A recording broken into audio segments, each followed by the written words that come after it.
Hi, my name is Glory. I'm a third-year student studying at the Bartlett School of Architecture in London, originally from Hong Kong. And I'm Shan. I'm a third-year architecture student studying at the Bartlett as well, and I'm originally from Malaysia. You're listening to Designing Thoughts with the Archigals, a podcast where we talk about working and creativity, living well, the human condition with relationships, and life experiences. Before we get into the podcast, I would just like to ask for a small favor. It would mean a lot to us if you could leave us a review on Apple Podcasts or leave a comment on our YouTube channel just to let us know how you feel about the podcast and other topics you'd be interested in hearing in. Hi everyone, welcome back to our podcast. I'm your host Glory and this is my co-host Shan. So today we're back from a long break from Christmas holidays and we have a really special guest with us. We have Iffy with us, which is my tutor, and we're so happy to have her on the podcast and just talk about her experiences in architecture and just share her story. So Iffy, if you'd like to do like a bit of self-introduction, kind of how you got into architecture and what that's like, that would be great. Yeah. Hello everybody. Thank you so much for inviting me. I'm going to remove my headphones so that it doesn't feel like I'm underwater. So first of all, to say that I work at the Bartlett, but I have also worked in other universities, and at the moment I'm also working at the University of Greenwich. So in this podcast, I just represent myself. So I want to say that so that there's no confusion. So the question is how I got into architecture. Oh my god, that's stressful. I didn't think it would be so stressful.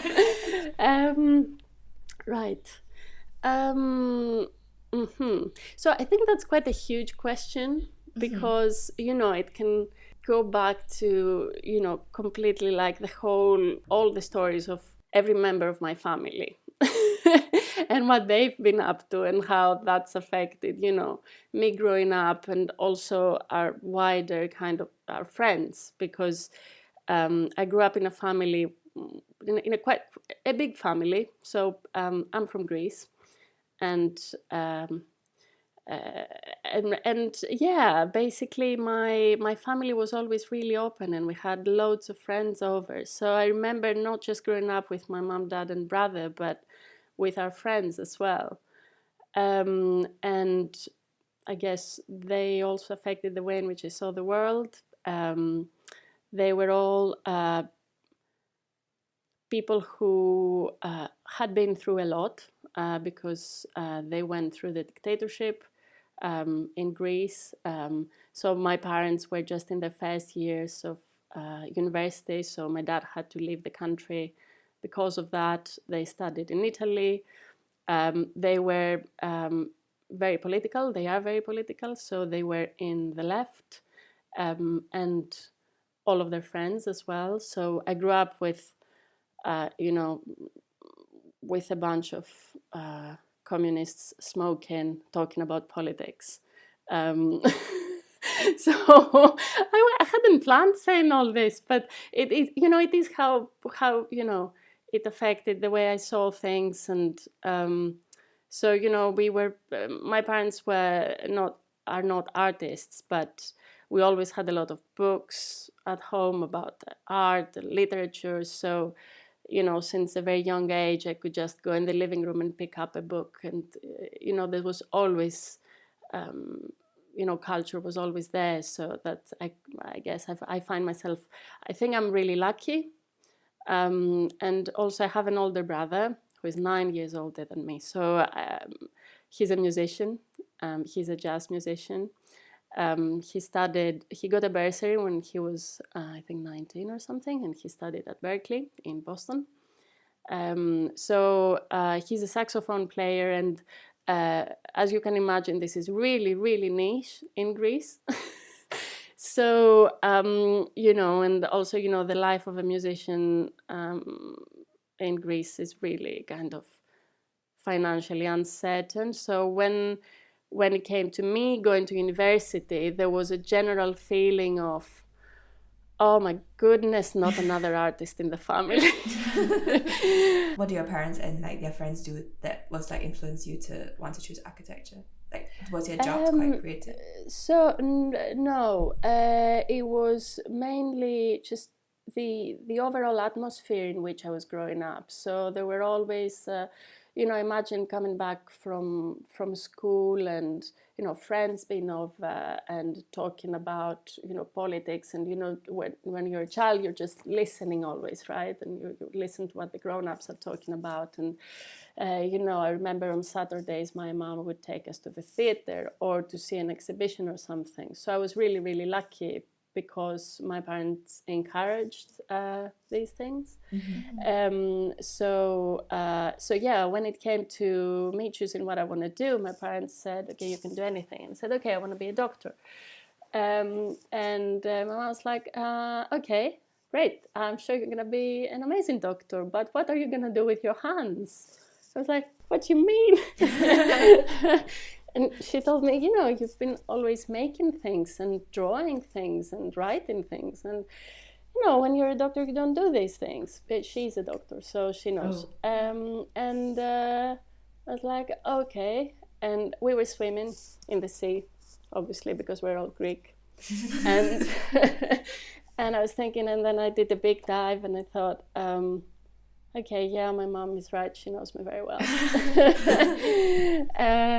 So I thought, okay, but I don't want to go to the School of Fine Art because we were not like, I want some, I was very logical as well, in the sense that I was very kind of, I want to be an independent person, not have to depend on my parents. And I could see from my brother the financial uncertainty that music brings, although he's a very successful musician.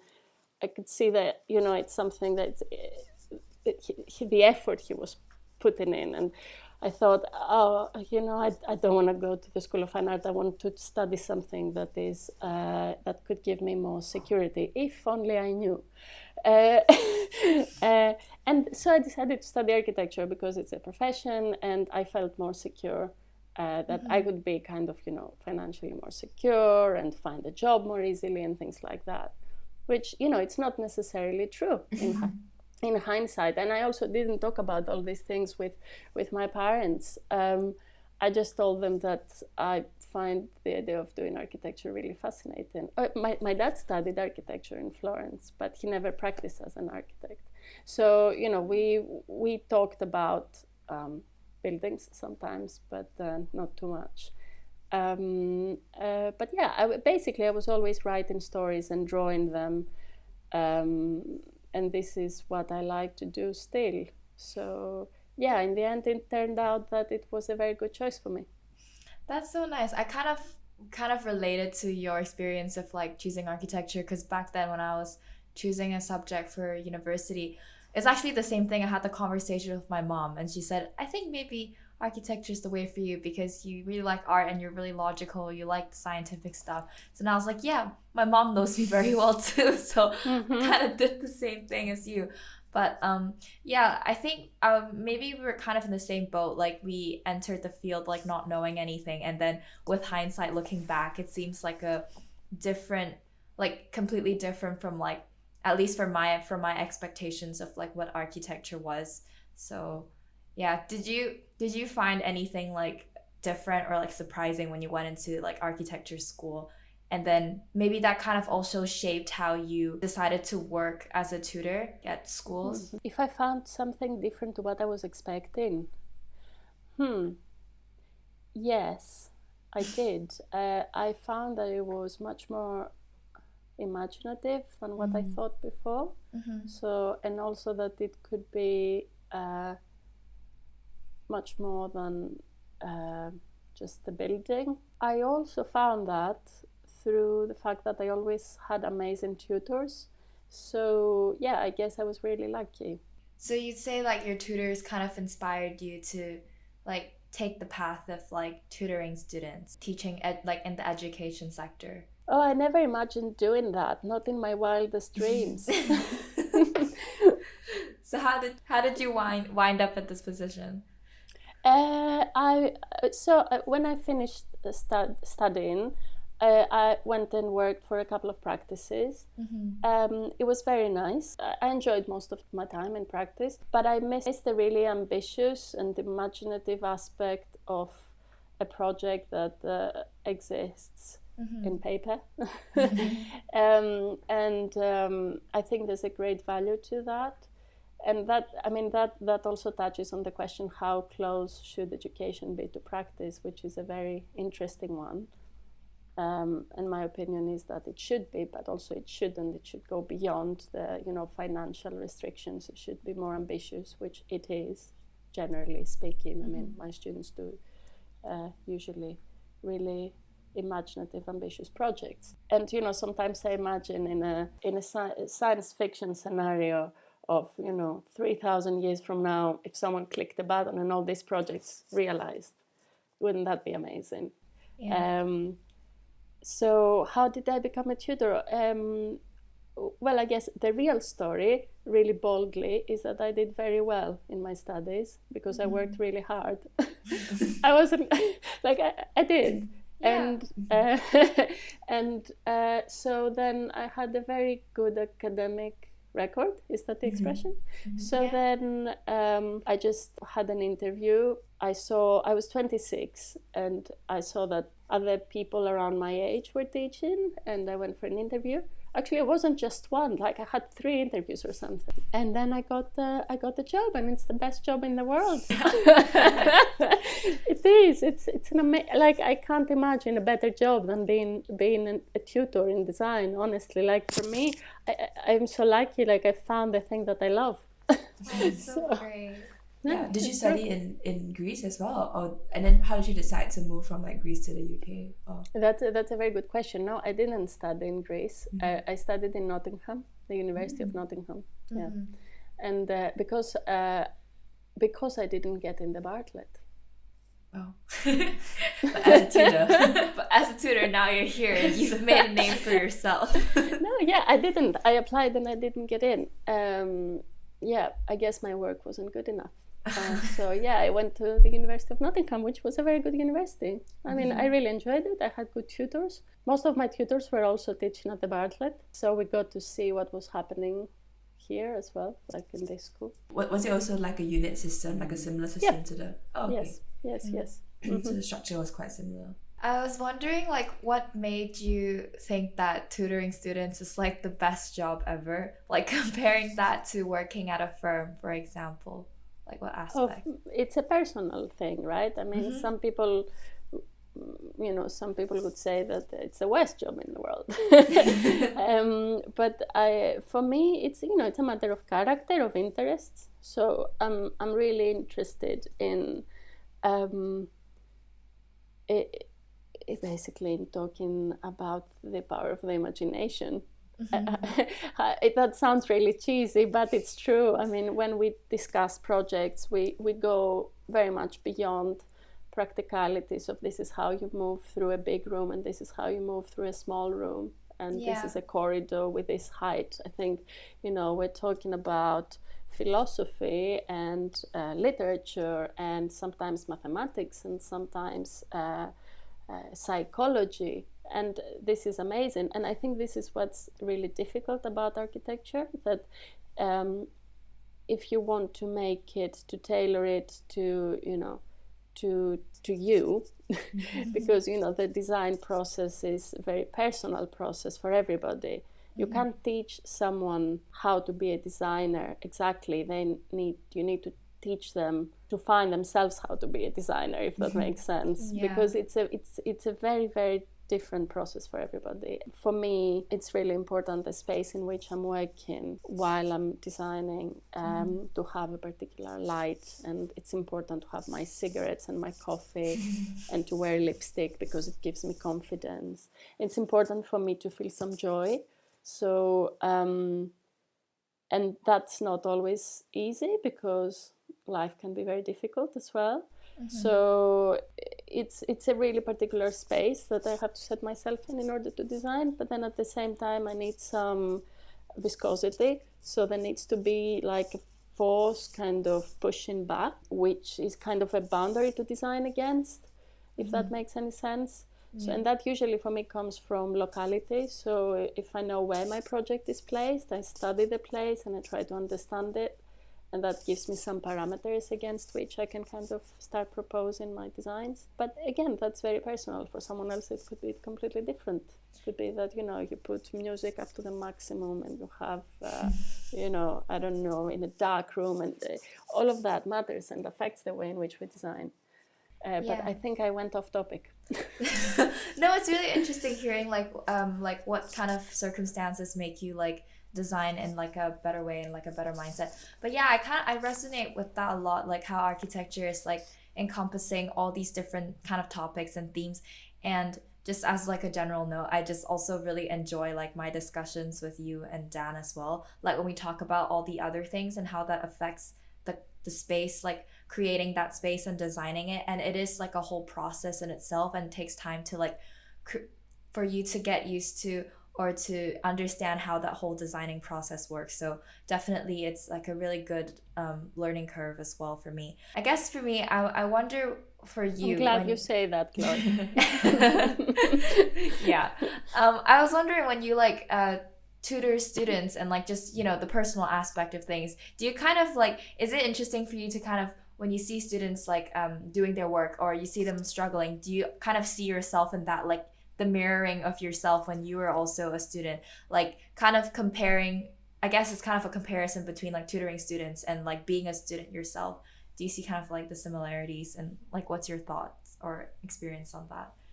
Yeah, I think it's really important to remember having been a student, and not to set unrealistic goals. I think it's really important to help students be confident. And again, going back to the design process, that's a very important part of the design process, to have some confidence, because otherwise you can't design, you can't make that jump and just put, the pen on the paper and start doing something. And I think we get confidence usually by achieving goals, and the goal can be just really small. I don't know, to just draw, 2 by 2 centimeters of a beautiful flower, like that. If you can achieve that really well, then next week we can just do the whole bunch, and then next week we can turn this into a column. So it's really important to understand each and every student individually, and to connect, and to speak differently to a student who is introverted, and to a student who is extroverted, and to a student who is really confident anyway, but they're going for it and in a way that might be a bit hasty, and to a student who is not confident at all and they're not going for it. And and that's not something that I knew how to do when I started, and I'm still learning how to do it. But basically it's all about trying to help and encourage creativity and kind of unlock it. But I think I went off topic again. What was the question? Yes, to remember. I think it's really important. It's like, I have a daughter now, she's 2, and when we play, I remember of my childhood a lot, and I remember how it was being a child. Obviously I can't remember when I was 2, but still it helps to remember and connect with how I was when I was a kid and how she might be feeling. So I'm always trying to remember and connect and try to imagine how the student is feeling. And that's really important, because, otherwise there's not a connection. I think that's probably like how I see like tutoring students would like shape you as a person, like just making you more like empathetic and like understanding. Especially like I do agree with you, like it's very important to remember like where you stood and like how you felt when you were a student yourself. Like sometimes I also imagine like myself, like before applying, when I talk to students who are like applying to school and stuff, and like just give them help even though they're like very anxious. So I think that part is really important, to like be like just be a more empathetic person in general. And I think for me, like I find myself like very lucky to talk to you and Dan like in the projects, and also like bring my own personality into it, because I think there's also a lot of these like horror stories of like tutors who might be like more impersonal and set like unrealistic goals for the week.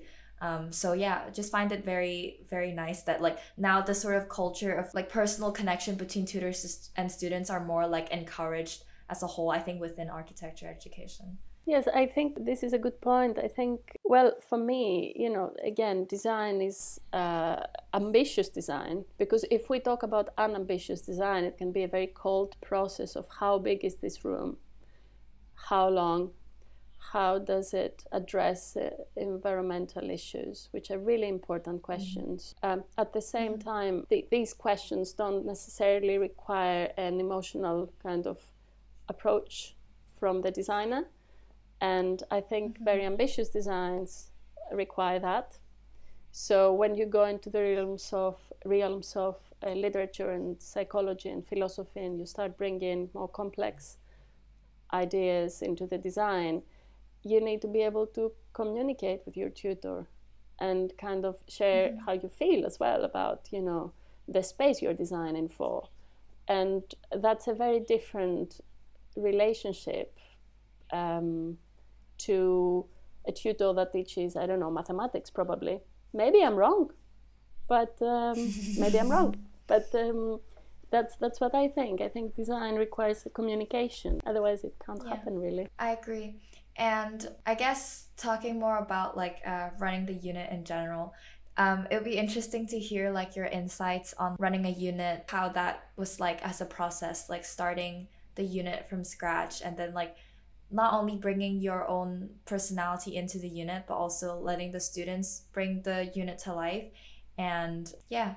And I also talking about maybe the balance between like analog and digital work. And I don't know if that like goes in with the whole running the unit thing, but just your thoughts on it.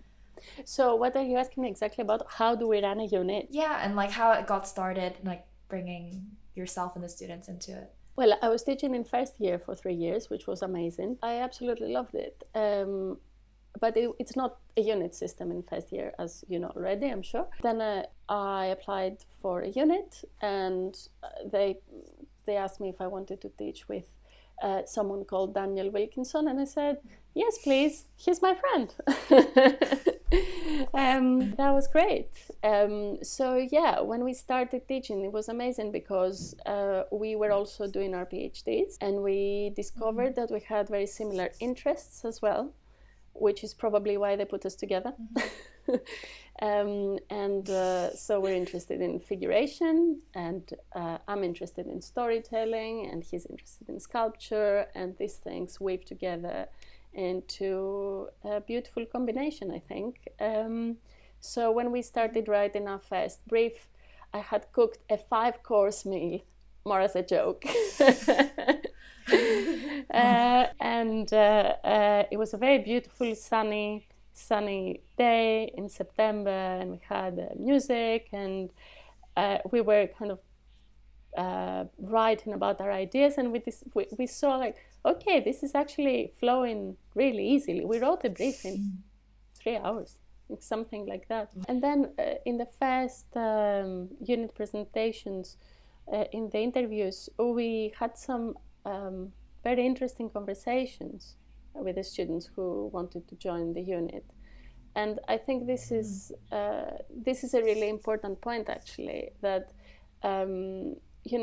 we are interviewing students, but students are also interviewing us, because you might think that your first choice from the presentation and the brief, that this is what you want, and then when you meet the people, you might see that you don't connect, and that's fine. That's the point of meeting the people. Because why do you choose a unit, right? You choose it because of the themes, but in my opinion, you also choose it because of the people. It's something that you can't really explain why. You can connect with one person and not with another, and whether the conversation flows or not, that's really important in an interview. So I'm off topic again. What were we saying, please? I guess it was also about like how you've gotten better at running a unit, like what you've learned from teaching as well, and then how that feeds into like the design of like writing the brief every year and balancing what students want in an analog and digital world. Analog and digital. Yeah, so yeah, I think it's very personal to each student. So in my work, I'm making things by hand, and I'm doing things in the computer, and I'm bringing these together. And the process of bringing the two together is an important part of the work itself.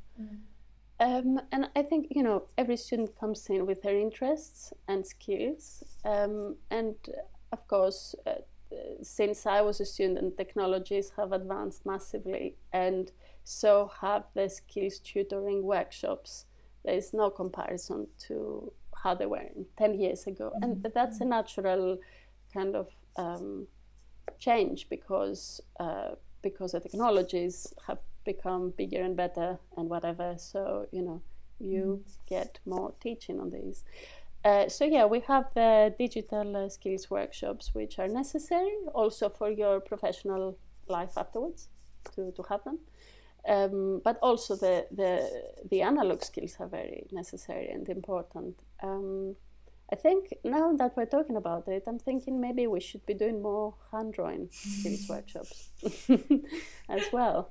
And, you know, teaching about how to sharpen a pencil and how to use a ruler properly and these things that, you know, it sounds funny, but actually it's really important as well to know how to sketch. But, you know, I'm sure you're being taught a lot of these things in first year anyway. So yeah, actually, well, just as a random note, that yeah, I feel like analog work for me because I'm doing so much hand drawing. I just feel like I can feel myself in the drawing, like when I do it and design. So I find that like a very nice way of working. But I can obviously see the appeal in like digital working and how that would, I guess, help turn the ideas into fruition. And then speaking of like first year, I was wondering the difference between teaching in first year and like running a unit, like just out of curiosity, like the differences.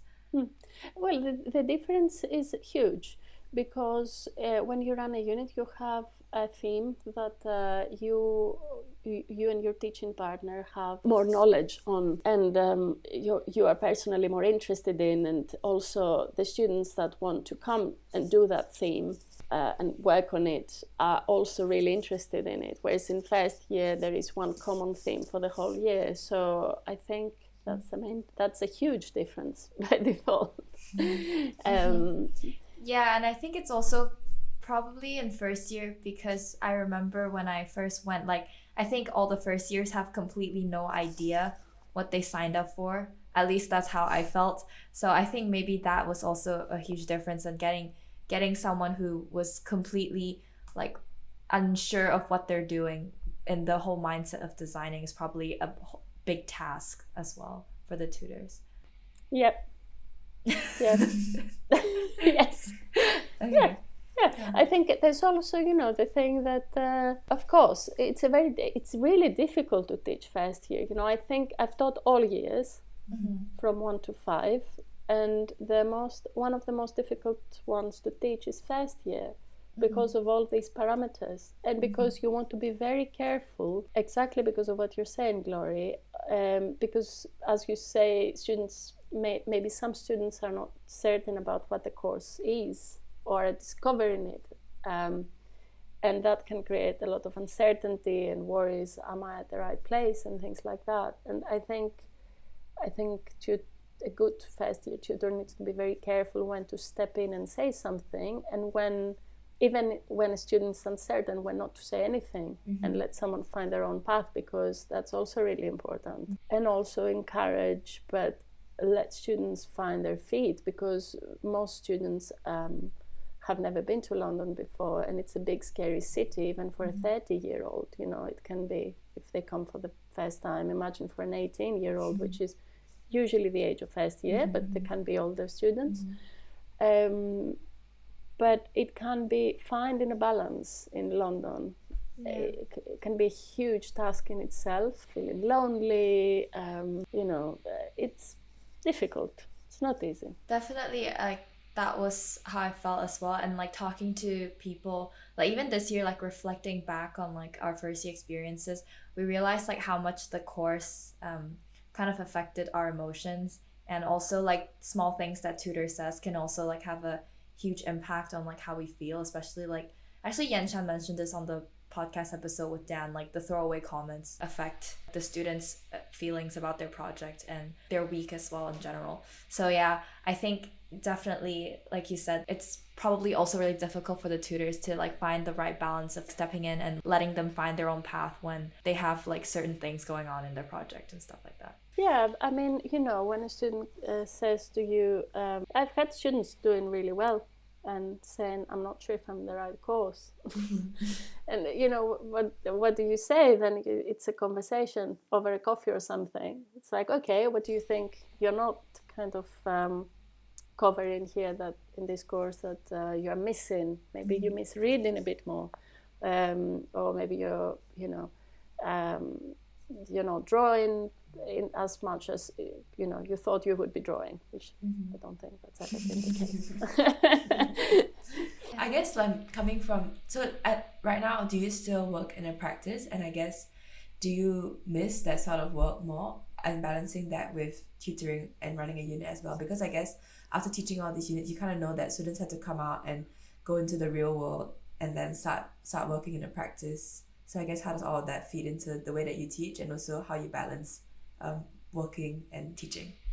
I like this expression, the real world. A lot of people say that the university is not the real. It's real. It is real.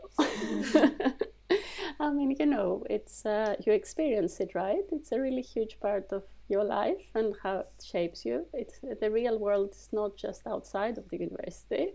It is a different type of reality. I don't miss it because I worked for people.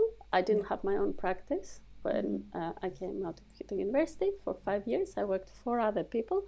Amazing architects and designers, and I did projects that I found quite interesting, but I was missing doing my own designs, if I'm honest. So when I started the PhD, I started it because I wanted to do my own designs. I wanted to do my own projects, and I was really, really interested in developing theoretically as well what my thoughts were about architecture and my interests, which my main interest is on architecture and storytelling, so the relationship between architecture and literature, which is something that I couldn't explore in practice. So for me, the PhD was great. And I shouldn't say was, because I'm still doing it. I'm about to do my big examination, which is called the Viva, in a few weeks, I think. I don't have the date yet, but yeah. So no, I don't miss practice, but I will go back to it one day. Hopefully, not working for someone, but working for myself and doing my designs. And yeah, the balance. I think when I first started teaching, I was teaching part-time in the office, and that was a fantastic balance. It was really great because one was feeding in the other. I think it was more the practice I was feeding into the teaching than the other way around, because there was not enough space in the practice feed in what was happening in the design projects, unfortunately. But I think that's natural, as in, a practice has a million projects running at the same time. There's usually very little time for extra projects, for extra things, We didn't do, I don't remember doing something with the students and the practice. We went and did a presentation with my boss at the time in my School of Architecture.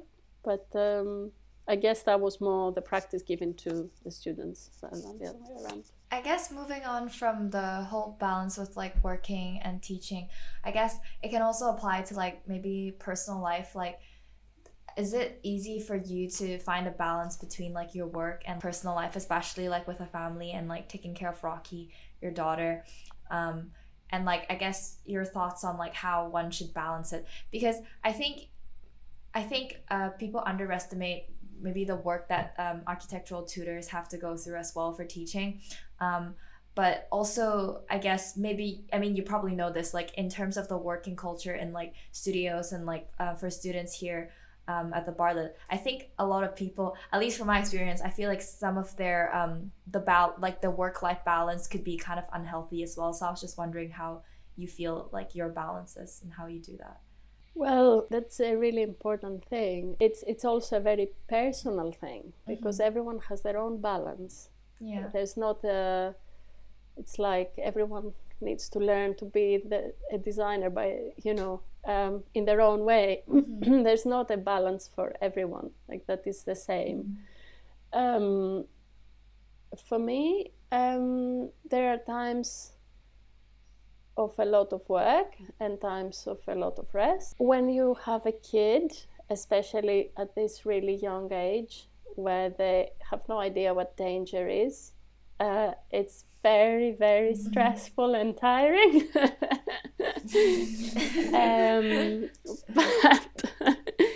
But I think, what I have found amazing is that, we do everything together. So we have a family together, we have units together. So we share everything equally, and that's amazing.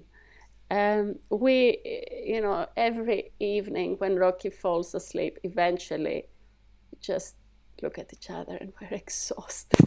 I think, oh,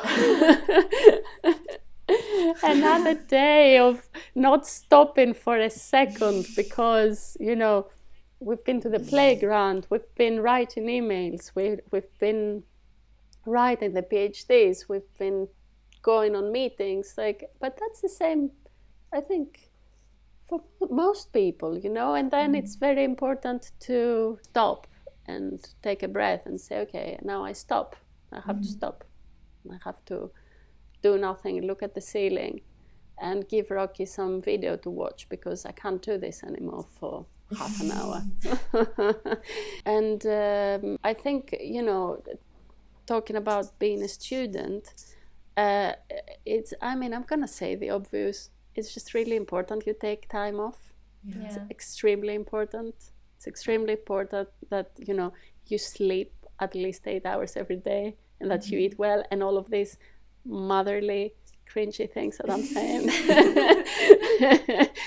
And if I'm honest, I said I was working really hard as a student, but I was always sleeping about 10 hours every night or day because I preferred working during the night. Do you think that it was harder work now as a tutor, and I guess also balancing personal life, or when you were working in a practice, or versus being a student, or sort of when did you start to find the right balance, or do you think the balance sort of shifted throughout the different stages in terms of how you balance personal life, working, and it shifts. It changes. What is really nice about practice is that usually when the day ends, it ends. You go home. That's it. It's not in your mind. Unless, you're running a project, which can be a bit more interfering and seeping into your everyday life and weekends, which if it's a matter of character, but, you set the boundaries and you say, no, it shouldn't do that. That's my life now. I should not be opening emails in the weekend. But sometimes that's possible. So sometimes that's not. If you have a project that's being completed, for example, and you have to answer a phone call for a weekend, that's, things like that happen, and that's, part of life. But you should always listen to your body and, rest well and eat well and all these things that I said before. And I think, with the thing with the PhD, to make a comparison between PhD and life, which is being a student, basically, and work, is that when you're a student, it doesn't stop. So you go home and you still think about it, and that can be extremely tiring. So again, it's a process of learning how to stop thinking about it, and maybe just doing some really obvious things like not work in your bedroom. Just work is in the studio, life is at home. Tricks like that can help bring a better balance. Can be very important. That's kind of how I see it as well. I feel like I let the environment dictate what I'm going to do in that state. So that's been very helpful. And it's nice to hear you say that as well, as advice for students. And then following up on, the whole thing of you and Dan separating everything, since you run the unit with your partner Dan, I was wondering I don't know how to phrase the question, but is it interesting to do it with your partner, with everything? And do you think that also helps with running the unit and also shapes the unit in like a different way compared to like say maybe other units where it's just like the tutors only know each other or they're only like friend basis and stuff like that. Yeah, I mean, I think there's another thing I've heard a lot, especially when I was in practice, was, oh, never work with your friends. And I disagree completely. I think work with your friends because you can communicate. And one of the things that I learned in practice the most was relationships with people and how to approach, how to listen, how to react, to enable the creativity, the flow, the designs, the projects to develop, to complete all of these things. And when we started the unit with Dan, we were just friends. We were not a couple. And it was amazing. We could just communicate so easily. And, when we became a couple, still, we could communicate very well. So, he's also my best friend. So it's great. It's quicker. Like if there's something that I think is really good about working with a friend is that you look at each other and just with the eyes, you know what the other person is thinking. What they, if you say something that they don't think is right, you know it, you don't need to say it. Everything is quick. We write briefs just by kind of looking at each other. You know what I mean? Whereas if you don't know the other person, it just takes longer. It doesn't mean it's less good. It takes longer. And I think a lot of tutors who have been teaching together for a very long time also have a deep friendship. So it's the same thing. Yeah, I mean, it's a deep friendship. It's a communication thing, and it's about knowing each other and knowing how to organize the unit and how to lead it and do things. All of these things. That's really interesting for me to hear. Like I hear it like don't work with your friends as well. This is really interesting to hear like your perspective on that. So yeah, it's really nice. And I guess kind of like the last question that I have is about kind of, because the whole kind of field of architecture like historically has been like dominated by men mostly. So I was just wondering what your thoughts on that is and like any advice you have for like girls entering the field of architecture. But it's also, I guess, nice to see like even within like architecture schools or like specifically for me, like seeing it in the Bartlett that like the ratio is more balanced. Yeah, it's more balanced. So it's nice to see that. But just wondering like your thoughts and like if you have any advice for like girls going into the field of architecture. Yeah, I mean, young women in architecture generally, it's a really huge question. And again, I don't think there's one piece of advice for everybody. From my experience, I think young women that I have taught in various universities tend to be more, how to say, I think we should encourage young women to be more confident.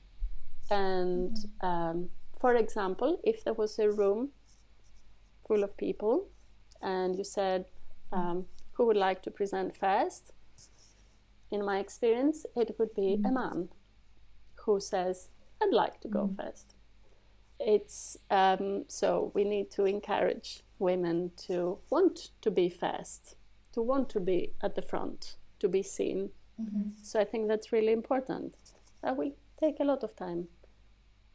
And I know it's quite generic what I'm saying, but it's the little that I know from having taught for 7 years or so. And the other thing that I find very important is that I think every individual should bring in their own interests. And I think, that takes a lot of maturity to do and time. You can't do that from first year. Like, if you can do that from first year, amazing. But it takes some time. So I think it's very important to be true to your interests and to stick to them, to stick to your niche. to say, okay, you know, I'm very interested in crime literature. That's what I'm into. How can that give me something as a designer in architecture? You know, I'm really interested in weaving. I don't know. How can I bring this in? And I would give this advice both to men and women studying architecture. I realized I haven't taken off my headphones, and it has been like being underwater. And I've probably been speaking really loudly. I don't know. I hope I have answered your questions. Yes, you've answered them very well, so thank you so much. Just like as the last point, I was wondering if you have any questions for us, like as students. If not... I have lots of questions for you. I don't know where to start. No, I am aware we don't have a lot of time. I hadn't prepared a question, so you took me by surprise. Okay. I don't know what to ask you. I mean, I think like the discussion has been really insightful already, and like even hearing the things that you bring up, even if it's off topic, kind of like it's also insightful into the things which are on the tutors' minds, I think, which I actually really, really appreciate. Yeah. Because I feel like it's very good to know them as people. And I think I've realized that through talking to you and also Dan. Yeah. That's very, very nice. You know what? When we started this podcast, I was very, very nervous because I was thinking, in my head, I was thinking, why would anyone be interested in my... why I wanted to be a tutor and my opinion on, I don't know, whatever really, design and the relationship between practice and teaching and these things. But, you know, if you're saying that it's useful or helpful or, you know, nice to hear, that's lovely. That's the most important thing. So good. I'm glad we did it. It is. Yeah. Well, thank you so much for jumping on the podcast, Iffy. We really appreciate it. And yeah, thank you. Thank you very much. And have a lovely Sunday. Okay. It's very sunny outside. Bye-bye.